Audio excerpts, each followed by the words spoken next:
loving me, I loving you.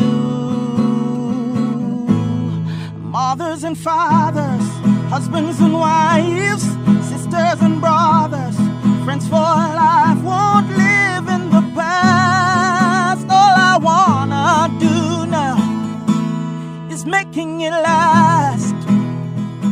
How do you maintain social distance without being emotionally distant?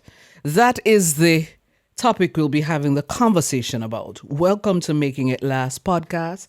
I'm your host, Noreen Daly, and with me this time around is Marsha Gooden. She's an instructor at Northern Caribbean University and trained as an associate clinical psychologist. Welcome, Marsha.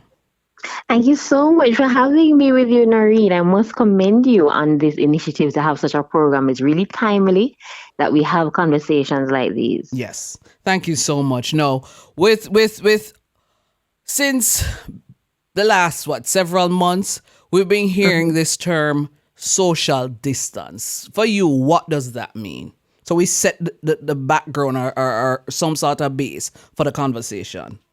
Okay.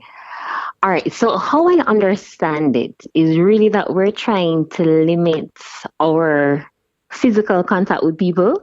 So to me, technically speaking, is not even really social distance. It's really the physical distance that we're trying to increase. Okay. And I do know that the leaders in health have been trying to correct that in terms of trying to promote the term physical distancing.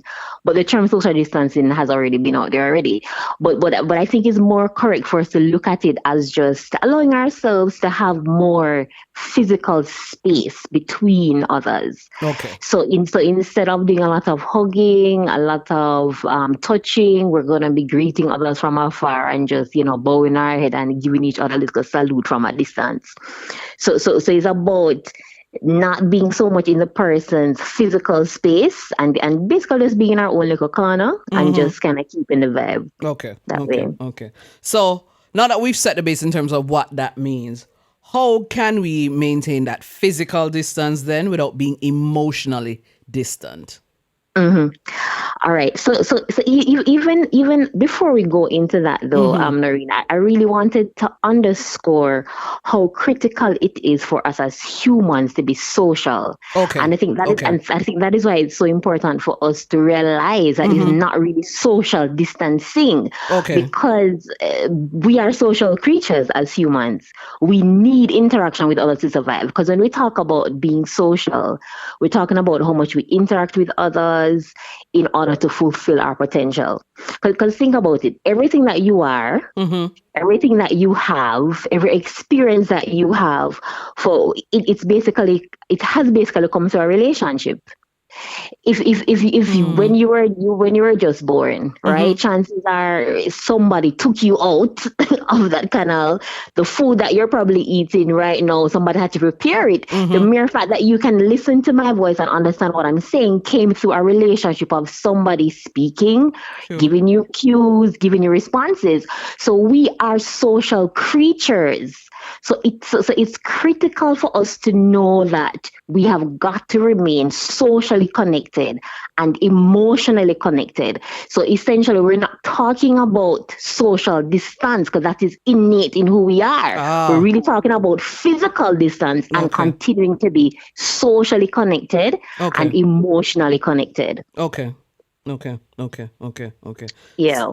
So with the fact that we need all of this interaction and we're basically born to be social and sociable, how can we then, with the fact that a lot of us, I know I'm a touchy-feely kind of person, and the fact that it is that I'm now being told that I shouldn't be so touchy-feely, not hugging as much and all of that, how then can I do that because of the health implications without being emotionally distant? All right. So we do need to embrace the idea that we are human. So whatever it is that we're feeling, because chances are we're longing to, interact with persons more. We're probably missing persons more. So that is fine. So we want to acknowledge whatever it is that we're feeling at this moment and realize that that's okay. That's fine. And even though it is that we're being asked to be physically distant, it doesn't mean that we need to become less human. So when we talk about maintaining the emotional connectedness, we want to continue communicating as much as possible. But now we're going to have to be more intentional about it. So whereas back in the day we could just take it for granted, you know, I'm going to work today, I'm going to see my colleagues, I can carry like some cookie that I baked for them last night, I can run to joke with them. I'm going to have to be more intentional now because I'm not getting those regular conversations as I would used to. So I'm literally going to have to make it more of a priority to be keeping in touch with others more often. So now it becomes more of a conscious decision to invest time into the relationships, right? And the whole importance of investing that time is key, because if we don't put the priority on our relationships and are investing that time into our relationships, that can cause other issues for us in terms of us feeling lonely and, you know, getting stressed out. And I'll tell you something, Noreen. Studies have shown, and you know, since I'm in the field of academia, you know, I tend to come across some of these information. Loneliness actually increases our likelihood of getting certain physical illnesses.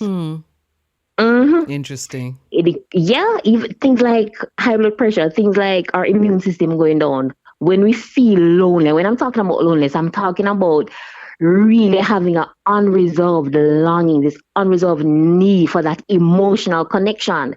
So if we don't be intentional about these relationships and really make it a habit now during this time, it can really set us up for other issues. And now it's time for a word from our sponsor.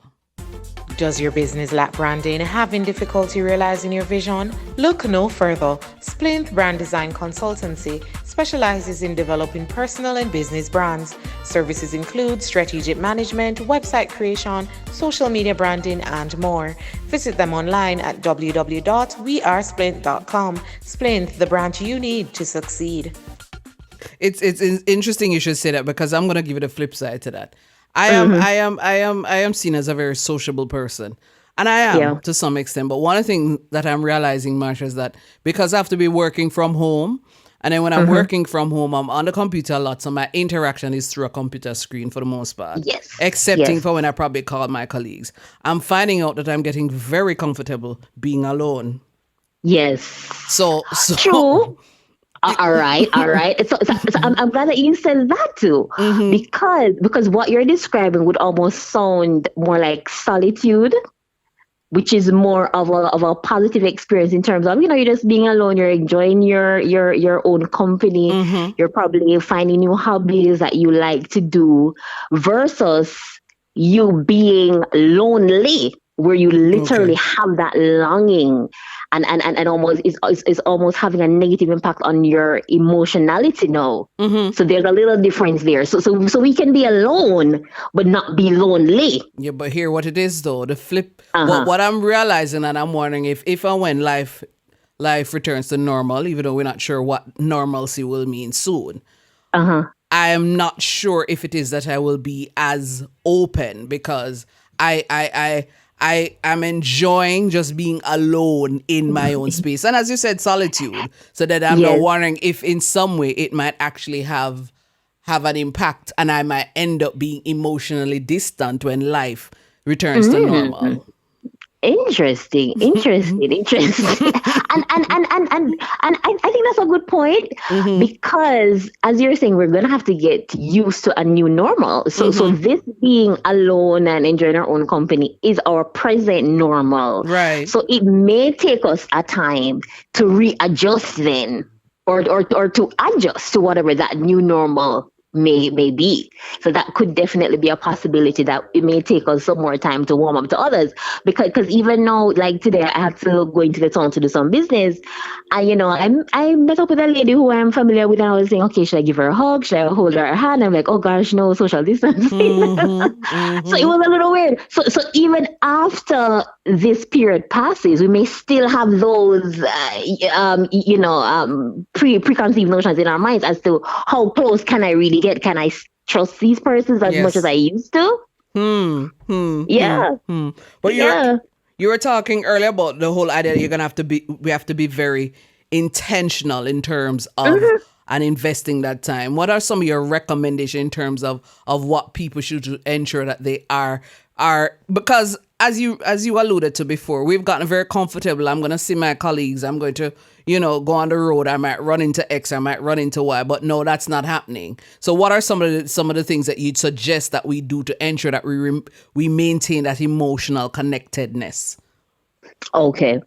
All right. So essentially, we definitely are going to have to assess, even before I get to the relational part. Okay. We have to look at how we are thinking about the situation. Okay. So as individuals, we have got to assess our mindset and really focus on what it is that we can control. Right?